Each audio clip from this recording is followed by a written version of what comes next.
Iran Hormuz প্রণালী খুলে দিলেও অবরোধ চালিয়ে যাবে যুক্তরাষ্ট্র।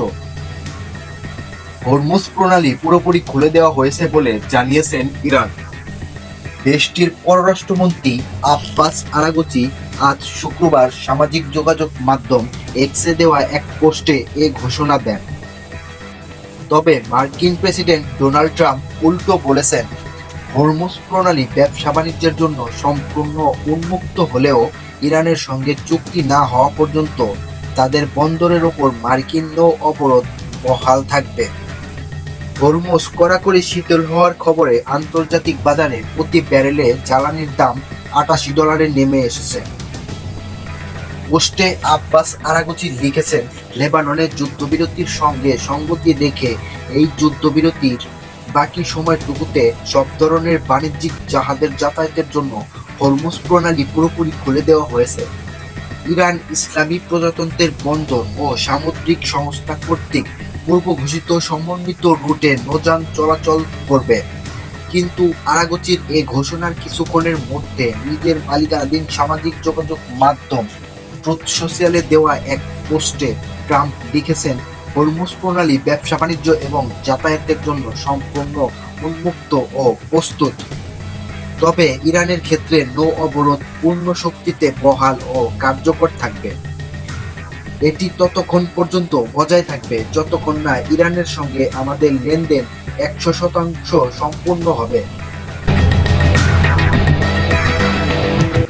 গত 28 ফেব্রুয়ারি ইরানে আগ্রাসন চালায় যুক্তরাষ্ট্র ও ইসরায়েল। গত 2 মার্চ থেকে লেবাননেও তীব্র হামলা শুরু করে ইসরায়েল। উভয় দেশে ব্যাপক ধ্বংসযজ্ঞের পর 8 মার্চ ইরানের সঙ্গে 2 সপ্তাহের যুদ্ধবিরতির ঘোষণা দেয় যুক্তরাষ্ট্র। আগামী 21 মার্চ এ সামরিক যুদ্ধবিরতি শেষ হওয়ার কথা রয়েছে। ইরানের দেওয়া এক যুদ্ধবিরতির প্রস্তাবের ভিত্তিতেই এই যুদ্ধ হয়। যুদ্ধবিরতির চুক্তি চূড়ান্ত করতে গত শনিবার পাকিস্তানের রাজধানী ইসলামাবাদে যুক্তরাষ্ট্র ও ইরানের কর্মকর্তারা প্রায় 21 ঘন্টা সরাসরি আলোচনা করেন।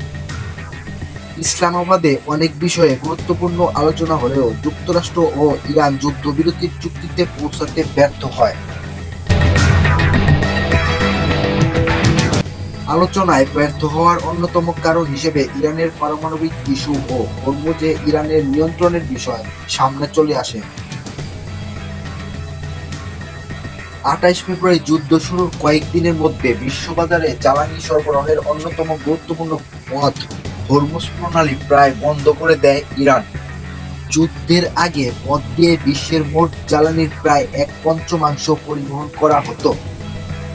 প্রণালীটি কার্যত বন্ধ থাকায় আন্তর্জাতিক বাজারে প্রতি ব্যারেল জ্বালানির দাম $1000 ছাড়িয়ে গিয়েছিল। এটা বিশ্বের অন্যান্য দেশের মতো যুক্তরাষ্ট্রেও জ্বালানির দাম বাড়িয়ে দেয়, যা ট্রাম্পের ওপর চাপ তৈরি করে।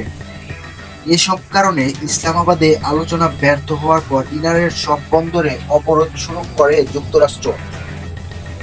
যুক্তরাষ্ট্রের ইরানের বন্দর অবরোধের পর ওয়াশিংটন ও তেহরানের মধ্যে নতুন আলোচনার সম্ভাবনা তৈরি হয়েছে। একই ধারাবাহিকতায় আজ ভোরে লেবাননে 10 দিনের যুদ্ধবিরতির ঘোষণা করেন ট্রাম্প।